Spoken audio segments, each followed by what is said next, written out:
México está testeando un poco la paciencia de Estados Unidos. Esa es mi percepción. ¿Por qué digo esto? Porque si bien cada país es soberano y puede tomar las decisiones que quiera, algunas de las decisiones que ha tomado soberanamente México sí impactan a sus socios comerciales, ¿no? Es decir, si yo cambio a toda la Corte Suprema y a todos los jueces del país y doy la percepción de que esos jueces son menos independientes de lo que estaban, y probablemente si yo soy un gran inversor en ese país, no me va a gustar mucho porque pienso que mis inversiones están menos seguras. Bienvenidos a otro episodio de Sorbo Electoral USA, una coproducción de Bloomberg Línea y Bloomberg News. Soy Jimena Tolama y me acompaña en la conducción Carlos Manuel Rodríguez. Inicia la cuenta regresiva para saber quién se queda con la Casa Blanca y los votantes están siendo bombardeados con una avalancha de anuncios políticos. Uno de los temas recurrentes en la propaganda es la inmigración, tanto así que sin importar quién gane, los expertos ya anticipan que la política migratoria será más estricta, con mayores límites para quienes buscan entrar al país. En este episodio vamos a hablar con Juan Pablo Spineto, columnista de Bloomberg Opinion, para entender cómo esta situación impacta a los gobiernos y las sociedades de América Latina, una región que históricamente ha visto en la migración una válvula de escape. ¿Qué sucede cuando ese escenario se vuelve incierto? Juan Pablo, recientemente tú destacabas en una columna que, a pesar de la retórica de campaña en Estados Unidos, estamos experimentando avances en el entorno migratorio.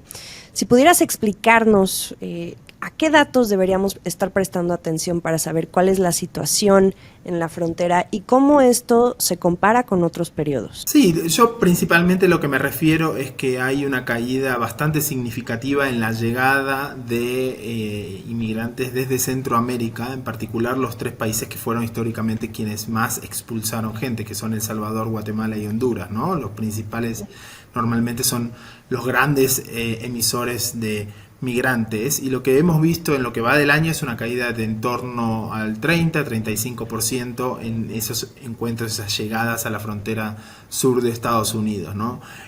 Puede ser que eso sea se explique por las estrategias de Biden de hacer más difícil la llegada de migrantes. Seguramente hay algo de eso. Yo lo que especulo es que también hay ciertas noticias positivas que vienen de estos países. La economía están creciendo casi al doble este año de lo que es la media de América Latina. No es ninguna maravilla, no es una cosa de crecimiento asiático, pero están en torno al 3,5% de aquí a los próximos 2 años, 24, 25, 26, de acuerdo con las estimaciones del Banco Mundial, ¿no? Y eso también tiene que ver con cierta reactivación y ciertas noticias positivas en lo económico que están ocurriendo en estos países, y ahí especulo un poco en la columna de que también tiene que ver con el potencial que estos países tienen, ¿no? Tienen algunos puntos a favor que podrían mencionarse, por ejemplo, el tema de tener una mano de obra joven, el tema de que se benefician de la apuesta muy fuerte que hizo México porque crezca su parte sur, sus estados sureños, y eso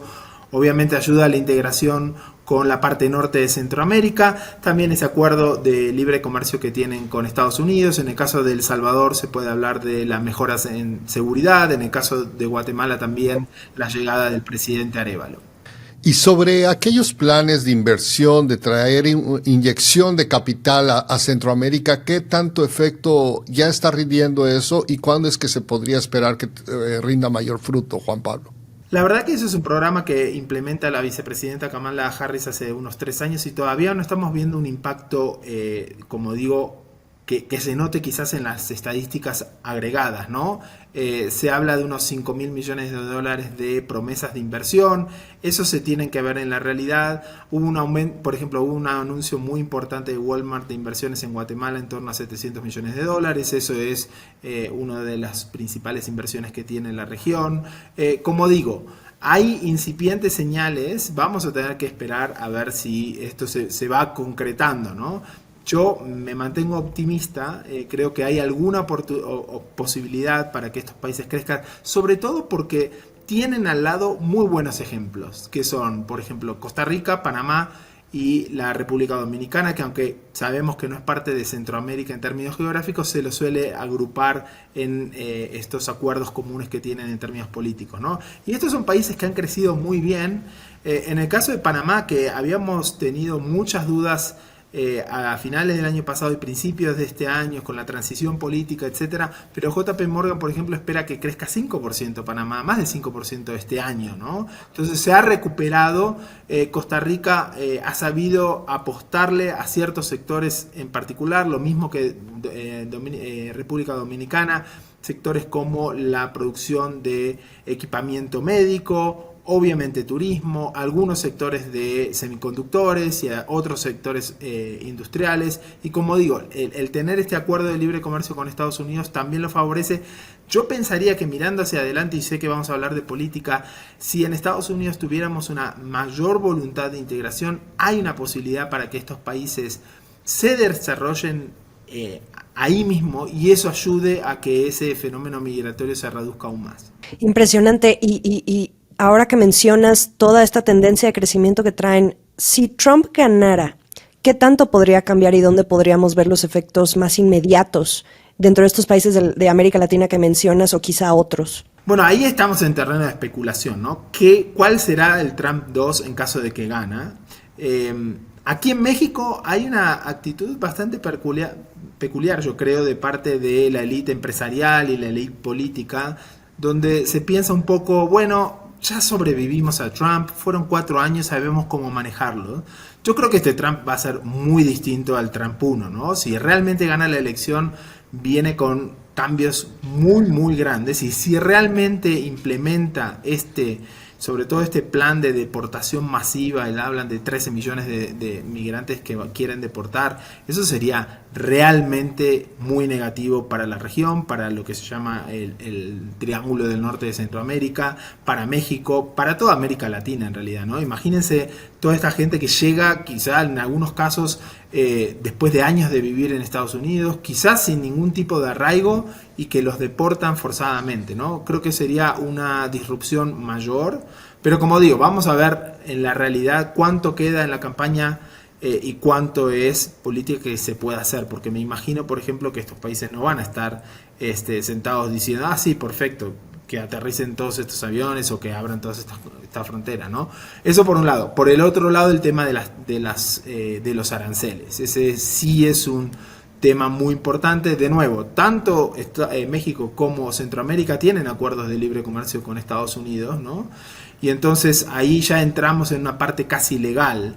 Se pueden poner esos aranceles, obviamente el presidente tiene la autoridad para ponerlos de forma con motivos de emergencia, pero es realmente a quien Estados Unidos quiera dañar, porque haciendo eso la migración va a aumentar, ¿no? Y sabemos que va a aumentar sobre todo la inmigración ilegal, porque al final de cuentas es una cuestión de incentivos, ¿no? ¿Dónde están los trabajos? Si vamos a tener nuevos empleados buscando desesperadamente empleo en Centroamérica porque llegaron todos estos migrantes, evidentemente la respuesta va a ser volver a intentar migrar hacia Estados Unidos. Y siguiendo bajo ese escenario sobre si ganara Trump, y no porque sea necesariamente el más probable, pero sin duda sería el que más cambios implicaría.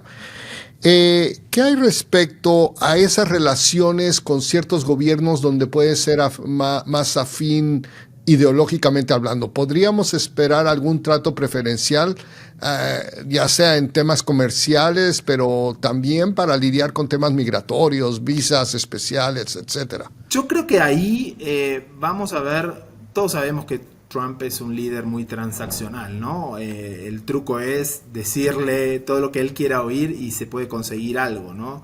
¿Qué pasó en el pasado? Argentina con Trump logró ese acuerdo del Fondo Monetario, que al final tampoco es que haya resultado en alguna maravilla.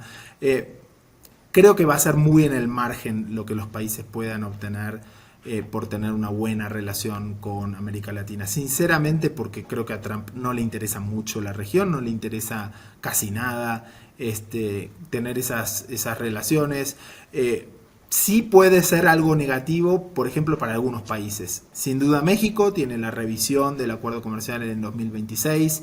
Para Brasil, con Lula, va a ser una relación compleja, ¿no? Milei le está apostando a que una llegada de Trump lo va a acercar ideológicamente a Estados Unidos, pero yo creo que hay que mirar una cosa más fundamental, que es las fallas que hay en la estrategia de Estados Unidos hacia América Latina. Yo creo que quizá lo más interesante o la anécdota más potente en este sentido es justamente la de Milei, ¿no? Milei llega y gana esa elección diciendo que no quería tener ningún tipo de relación con China, que el gobierno china era un gobierno asesino. Eso llegó a decirnos a nosotros en Bloomberg. Pasaron 10 meses desde que es presidente y él está diciendo lo contrario. Dijo que se ha sorprendido gratamente con China, va a viajar ahora en enero a Beijing.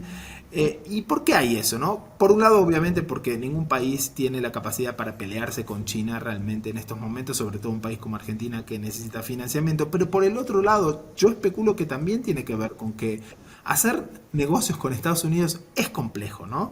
Mencionábamos antes estos 3 años que pasaron con esta iniciativa en Centroamérica.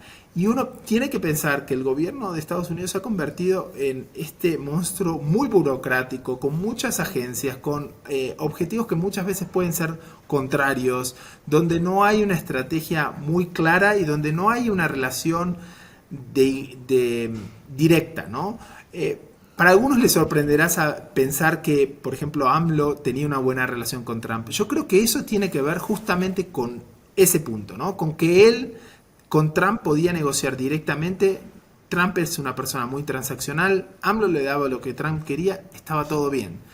Con Biden las cosas fueron mucho más complejas, mucho más burocráticas, mucho más siguiendo los procesos, ¿no? Y para los países y los líderes que tienen que obtener resultados rápido, como Milei, eso puede llegar a ser muy frustrante, ¿no? Pasaron 10 meses desde que él es presidente en Argentina. No se han hecho grandes inversiones en Estados Unidos. El gobierno de Estados Unidos en Argentina, el gobierno de Estados Unidos no le puede decir a sus empresas dónde ir. El dinero que gastan o que invierten en desarrollo realmente es relativamente bajo.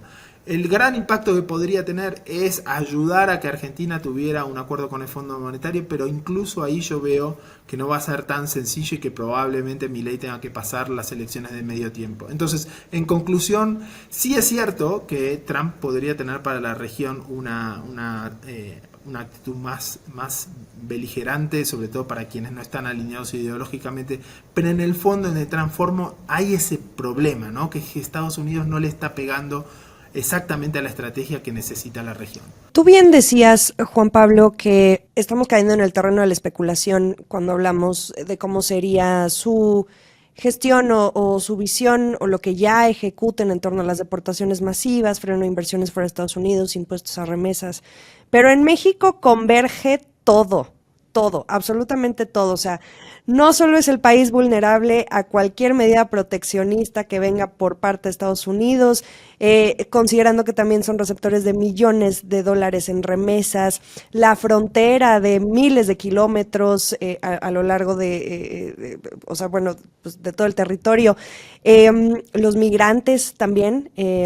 Es decir, el gobierno mexicano puede ser impactado por cualquier frente, y no solo por parte de Trump, sino, bien tú decías, por parte de la candidata Harris en caso de que llegue a ganar la Casa Blanca, y como tú bien dices, es un proceso más burocrático.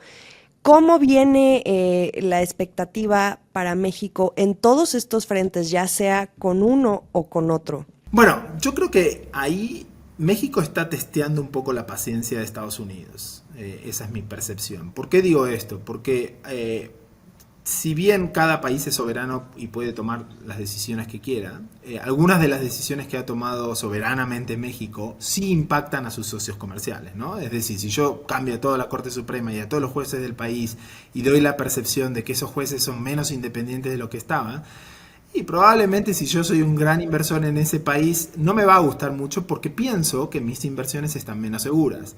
Si yo quiero invertir en energía en México, soy una empresa estadounidense y tenía ciertas condiciones y ciertos reguladores independientes para garantizarme que yo pueda tener en caso de un conflicto, una resolución justa, y ahora esos reguladores van a ser parte de un ministerio político, también puedo pensar que no es el mejor lugar para estar poniendo mi dinero, ¿no? Entonces, yo creo que estos cambios van a testear la paciencia de Washington. Lo hemos visto en los últimos meses, ¿no? Con esta pausa que se dio en las relaciones desde que Ken Salazar, el embajador de Estados Unidos, criticara la reforma judicial de AMLO, ¿no?